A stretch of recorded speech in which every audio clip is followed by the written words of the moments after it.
5 second.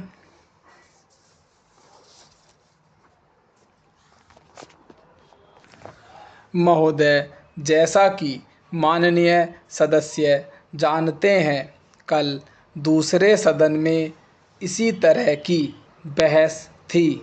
मुझे वहाँ भी कुछ देर बैठना पड़ा। इस कारण यहाँ जो भाषण हुए उन सबको मैं सुन नहीं सका। मुझे सुनकर दुख है कि कुछ माननीय सदस्यों ने इस अवसर पर भी हमारे विदेश विभाग को बुरा भला कहा। सेवाओं पर दोषारोपण करके सरल रास्ता निकालने का प्रयत्न ऐसी प्रवृत्ति है जिसकी मैं निंदा करता हूँ। मैं यह नहीं कहता कि हमने गलतियाँ नहीं की हैं और हमारे सभी प्रतिनिधि हमेशा योग्य ही होते हैं।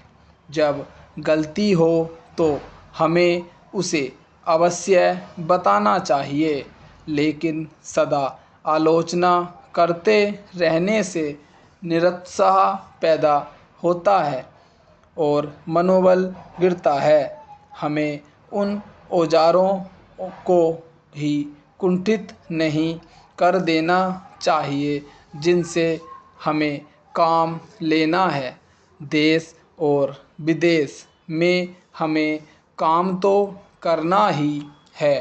हम अच्छी तरह जानते हैं कि पाकिस्तान के शासकों को दी गई हर सहायता बांग्लादेश के निर्दोष लोगों के विरुद्ध इस्तेमाल की जाएगी।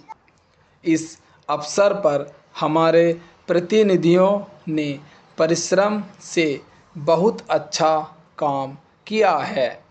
प्रस्तुत परिस्थितियों में वे जितने प्रभावी हो सकते थे हुए हैं। कुछ सरकारों के विचार निश्चित हैं और यदि उनमें सहानुभूति भी पैदा की जाए तो भी वे इस प्रकार के मामले में कोई स्पष्ट बात कहने को तैयार नहीं होंगे। मैं कहना चाहूँगा कि हमारी उन सेवाओं ने जो वर्तमान स्थिति से निपटने में जुटी है, साहस और समर्पण का परिचय दिया है। यदि कुछ माननीय सदस्यों को गाली देकर और सरकार पर साहस, दिशा और यहाँ तक कि समझ की कमी का आरोप लगाकर कुछ संतोष मिलता है, तो मैं उन्हें इससे वंचित नहीं करना चाहता। कुछ सदस्यों के लिए हिम्मत का अर्थ गले की ताकत और भावुकता की भाषा है। काश कि जिंदगी इतनी ही सरल होती।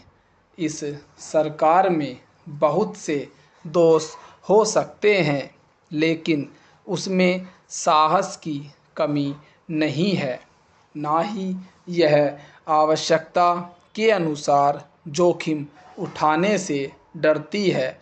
जैसा मैं बहुत बार कह चुका हूँ, हम इस स्थिति या किसी भी स्थिति के केवल कानूनी पहलू की चिंता नहीं करते।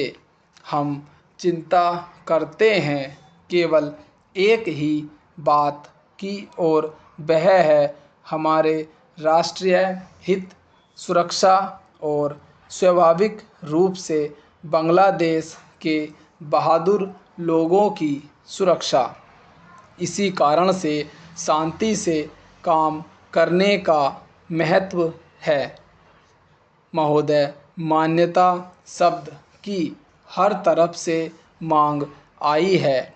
मानो कि मान्यता देने भर से ही वे बहुत सी कठिनाइयाँ हल हो जाएंगी जो बांग्लादेश के लोगों के सामने है, हमारे देश के सामने है और विशेषकर हमारे सीमांत राज्यों अर्थात पश्चिम बंगाल, असम, त्रिपुरा और मेघालय के समक्ष हैं। हमने इस प्रश्न के हर पक्ष पर बड़ी गहराई से सोच विचार किया है। जैसा कि मेरे साथी ने बताया है, इसकी हम निरंतर समीक्षा करते रहते हैं। हम इसकी प्रतीक्षा नहीं करते कि दूसरे देश इस विषय में क्या करते हैं। इस बारे में या अन्य मामलों के बारे में हम जो कुछ भी निर्णय करेंगे वह स्थिति के हमारे अपने ही स्वतंत्र मूल्यांकन के अनुसार और इस बात को ध्यान में रखकर होगा कि हमारे हित व्यापक अर्थ में किस तरह पूरे होते हैं। कल मैं अपनी वर्तमान कठिनाइयों में से संभावित खतरों और बोझों के बारे में जानबूझकर बहुत संयत भाषा में बोला था।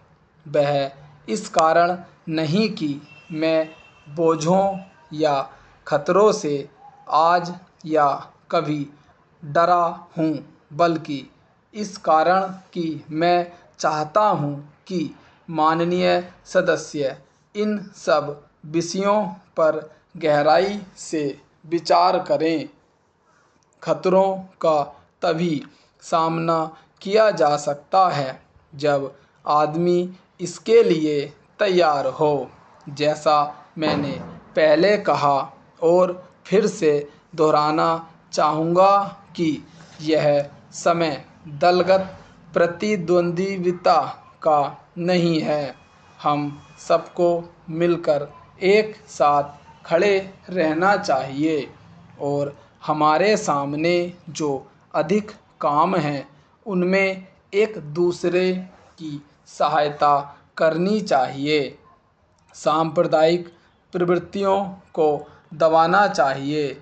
मेरे विचार में सब पार्टियों को सहायता करनी चाहिए कि बांग्लादेश और शरणार्थियों का प्रश्न सांप्रदायिक स्तर तक न गिरने पाए, बल्कि अपने सही स्तर पर ही बना रहे, जो राष्ट्रीय और अंतर्राष्ट्रीय स्तर है।